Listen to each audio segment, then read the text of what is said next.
Okay guys, I am driving the Duramax behind my SS. Today's dyno day for the LSA swap on the SS. I'm getting the car towed up to PCM of North Carolina. The car does idle with the stock mass airflow sensor, but as soon as I swap to the LS3 or LS7 style, the card style that's in the Corvette, it won't idle at all. So I wasn't gonna risk driving it, you know, untuned with bigger injectors plus throwing 8 or 9 pounds of boost at it. So I decided to tow it.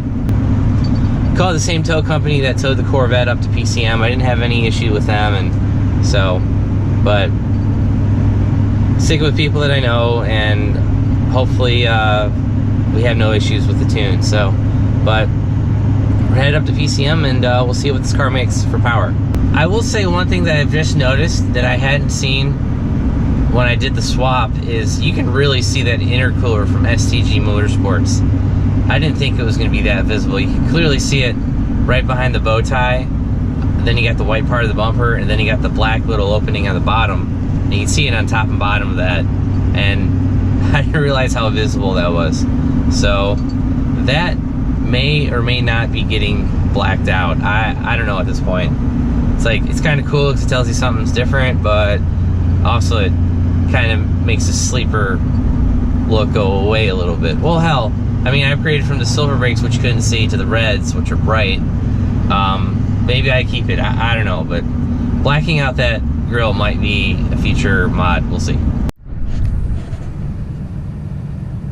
Okay guys, I just dropped the car off at PCM of North Carolina.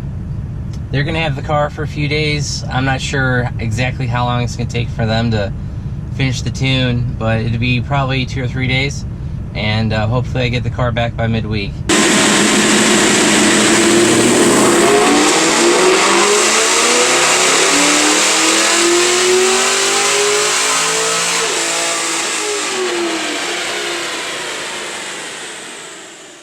Okay guys, here's the dyno results for the LSA SS. Max power was 553 at around 6,700 RPM, and the max torque was 546. So there's the dyno graph, and they didn't have any issues with fueling or anything like that. The injectors, the 60-pound injectors, ended up being fine. There's no check engine light or anything, and the car is way quiet. I'm kind of shocked with the long tubes. It doesn't have more of a rumble to it, but it is a stock LS3 cam with this a supercharger on it. So let's go for a drive and see how much boost this thing makes.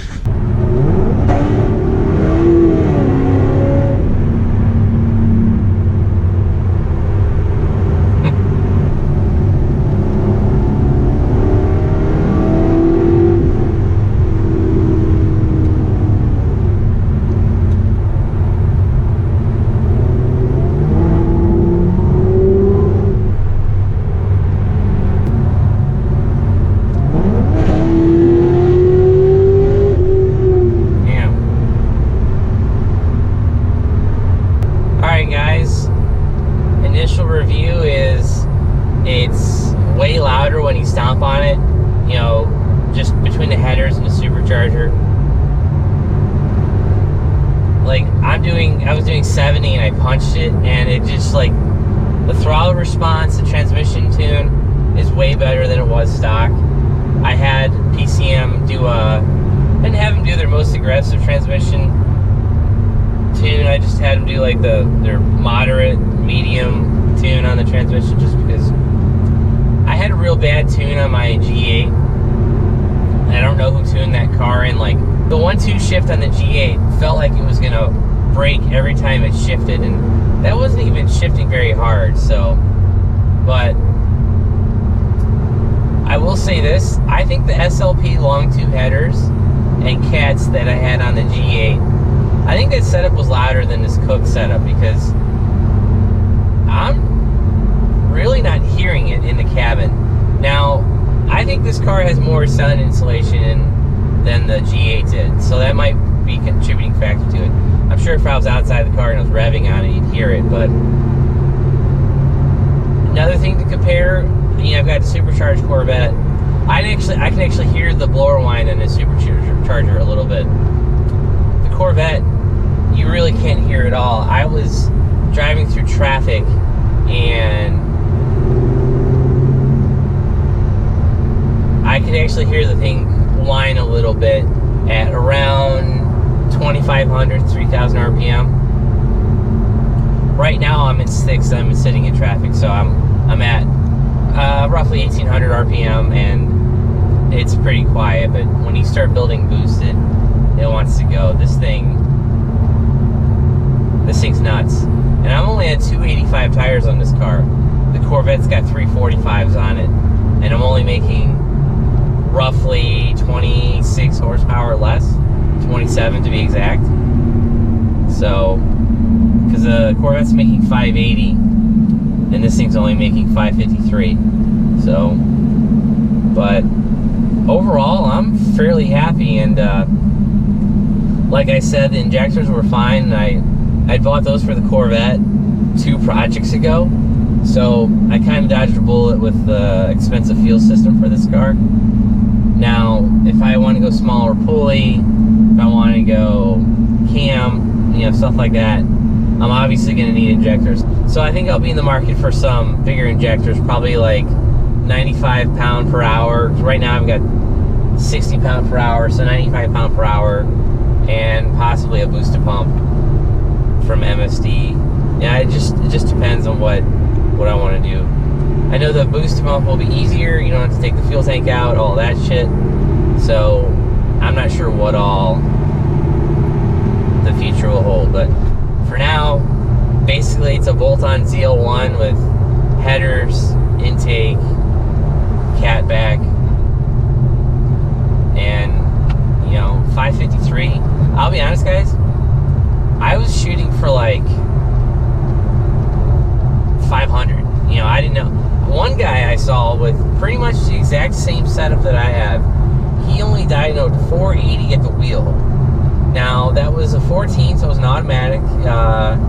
Same blower, stock pulley, stock cam.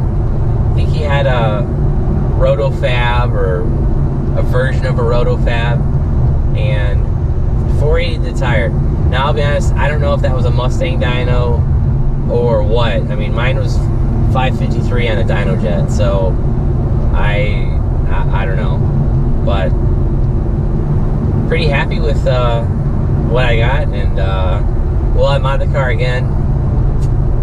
I don't know. In comparison, you know, the Corvette's making 580 to the tire. It's got a 6-speed manual versus the automatic, so it's gonna make a little bit more power because a little bit less drivetrain loss. It's got CNC ported heads from an LS3. It's got an LS9 cam in it, which, I'll be honest, is not the most ideal. It's not the greatest cam out there. I know, bang for $1, it's like 90 bucks for the cam, so that's not bad, but, you know, I don't know.